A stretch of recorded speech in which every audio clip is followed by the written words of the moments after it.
नमस्कार मित्रांनो. भारतामध्ये अनेक ठिकाणी जे पत्रकार खरी पत्रकारी करतात, समाज हिताच्या बातम्या लावतात. त्यांच्यावर हल्ले होताना दिसत आहेत.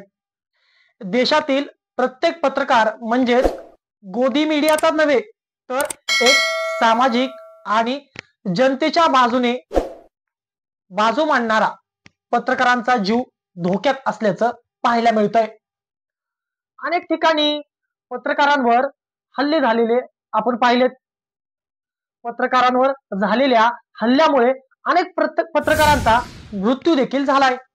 देशामध्ये आता सरकारच्या विरोधात पत्रकार बोलू लागला तर त्याला कशा प्रकारे खोट्या गुन्ह्यामध्ये अडकून त्याच्यावर गुन्हे दाखल करून कसा तो जेलमध्ये जाईल आणि त्याचबरोबर त्याच्या अडचणी कशा वाढतील यावरच काही लोक काम करताना दिसत आहेत.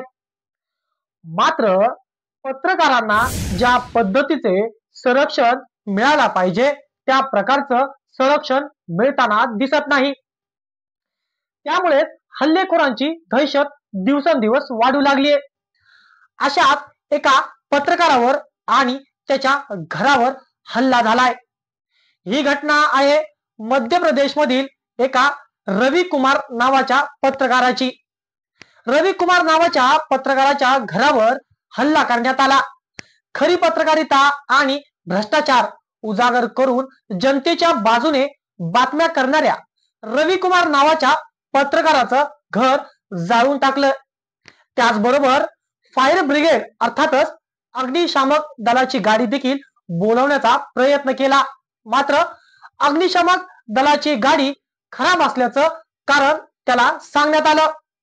रवी कुमार नावाच्या पत्रकाराला त्या अग्निशमक दलासंदर्भात माहिती दिली आणि गाडी बंद असल्याचं सांगितलं.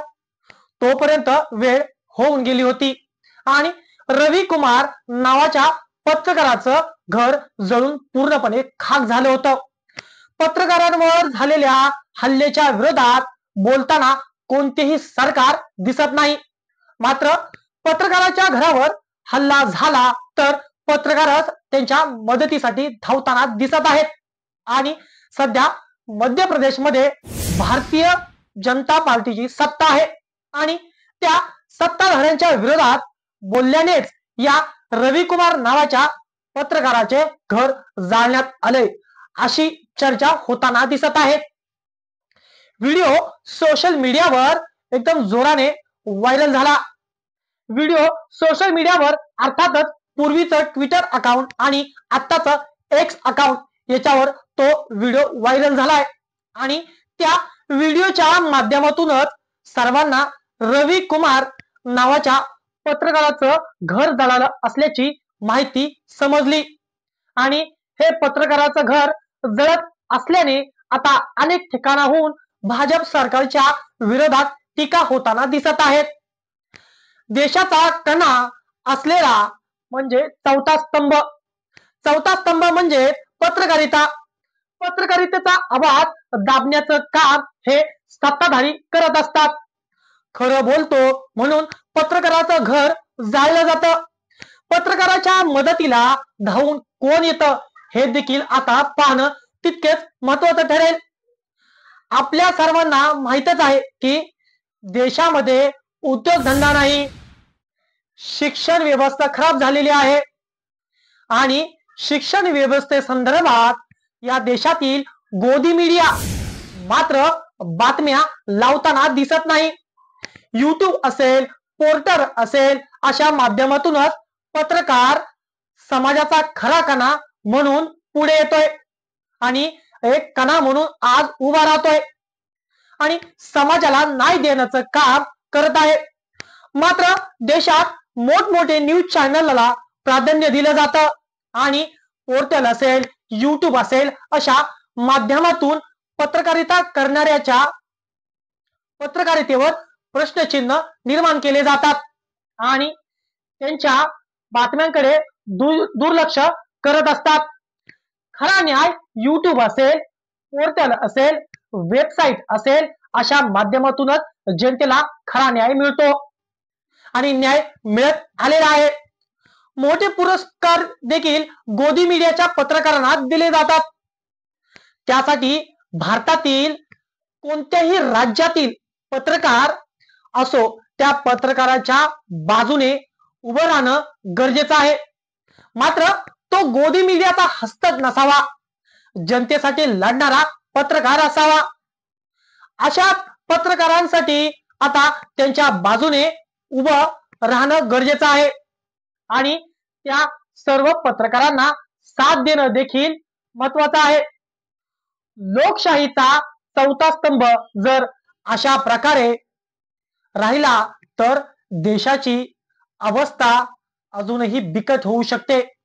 त्यासाठी लोकशाहीच्या चौथ्या स्तंभाचा कणा मजबूत करण्यासाठी त्यांना त्यांची स्वतंत्र पत्रकारिता करण्यासाठी त्यांना मोकळीक दिली पाहिजे, ना की गोदी मीडियाचा हस्तक म्हणून पत्रकारिता करण्यासाठी त्यांना प्राधान्य दिलं पाहिजे.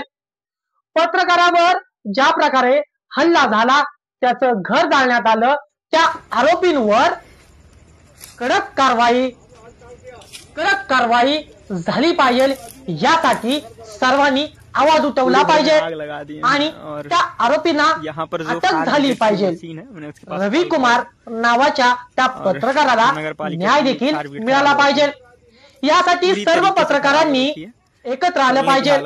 फक्त आणि फक्त गोदी मीडियाचे पत्रकार सोडून सर्वांनी या रवी कुमार साठी मदत केली पाहिजे. धन्यवाद मित्रांनो. आज मी तुम्हाला मध्य प्रदेश मधील पत्रकाराच्या घरावर झालेल्या हल्ल्याबाबत ही माहिती दिली. देशामध्ये अनेक पत्रकारावर देखील हल्ले होताना दिसत आहेत. या युट्यूब चॅनलच्या माध्यमातून समाजाची बाजू मांडण्याचं काम आपण करत आहोत. मित्रांनो, माझ्या युट्यूब चॅनलला आपण सबस्क्राईब केलं नसेल तर आपण सर्वात प्रथम सबस्क्राईब करा आणि मला सहकार्य करा. अजून अशा प्रकारचे नवनवीन व्हिडिओ समाजाची बाजू घेऊन आपण समाजाची बाजू मांडण्याचा प्रयत्न करणार आहे आणि नवीन व्हिडिओ आपल्यापर्यंत पोहोचवण्याचा प्रयत्न करणार आहे. मला आपण सहकार्य करा आणि मला तुमच्या कमेंटच्या माध्यमातून प्रोत्साहन द्या, हीच अपेक्षा करतो. धन्यवाद.